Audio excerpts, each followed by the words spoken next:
आज इंद्रा एकादशी के दिन आप और हम बैठकर शिव महापुराण की कथा श्रवण कर रहे हैं। हमारे हाथों से कुछ दान हो ना हो, पुण्य हो ना हो, कानों से अगर कथा सुन ली तो हमारे जीवन का कृतार्थता उत्पन्न कि नहीं बढ़े। हमारे घर में मंगल कार्य हो रहा है कि नहीं हो रहा है, कुछ अच्छा होना प्रारंभ हुआ कि नहीं हुआ।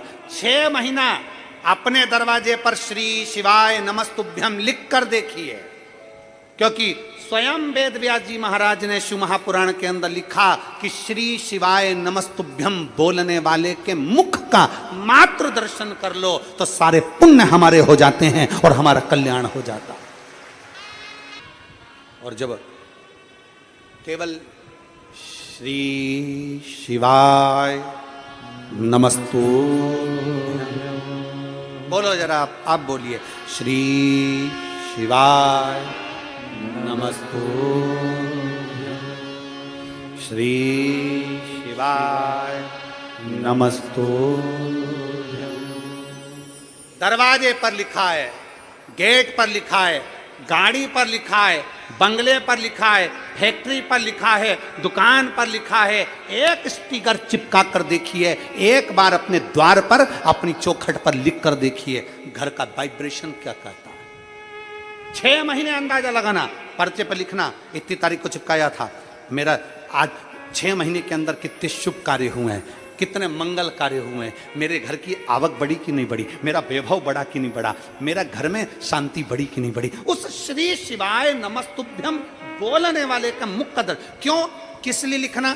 क्योंकि तुम्हारे दरवाजे पर जो आएगा, दरवाजे पर पहले पड़ेगा, उसके दरवाजा खोलते से उसके मुख का तुम दर्शन करोगे तो तुम्हारा कल्याण अपने आप होना प्रारंभ हो जाएगा। आपके दरवाजे पर श्री शिवाय नमस्तुभ्यम लिखा है, किसी ने दरवाजा बजाया, बेल बजाई, घंटी बजाई और आपके दरवाजे पर आकर खड़ा हुआ, उसने सबसे पहले क्या पढ़ा? बोलो जम के। सबसे पहले पढ़ा उसने श्री शिवाय नमस्तुभ्यम। उसका पढ़ते सी, उसके मुख का दरवाजा खोलते सी दर्शन करोगे, अपना कल्याण हो रहा है, अपना स्वयं का कल्याण हो रहा है। क्या होता है, आप साधारण नहीं हो। भगवान नारायण लक्ष्मी जी से कह रहे हैं, ये भद्रशील जो मिट्टी का शिवलिंग बनाकर मिट्टी डाल रहा है, ये साधारण नहीं है, इसका पूर्व जन्म जरा निकालिएगा, पूर्व में इसने क्या करा।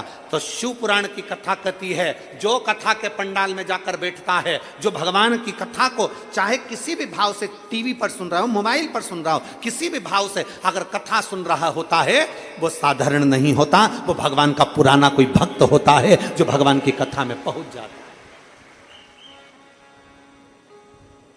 वो भगवान का कोई भक्त है, कोई भगवान का एक आनंद है जो भगवान की कथा में पहुंच जाता है। अपना हृदय रखकर, अपना चित्र रखकर, अपना भाव रखकर,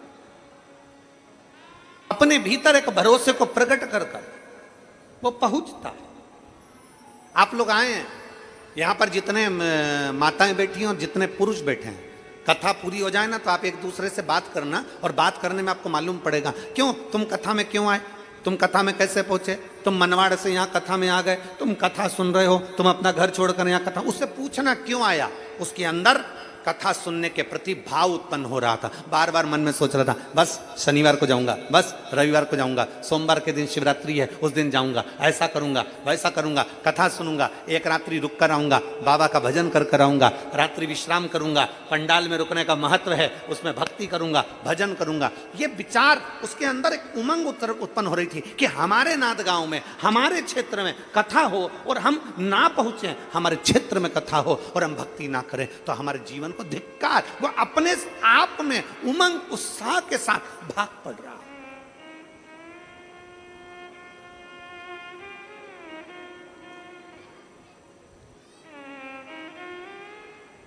एक उमंग उत्साह के साथ भाग पड़ रहा है।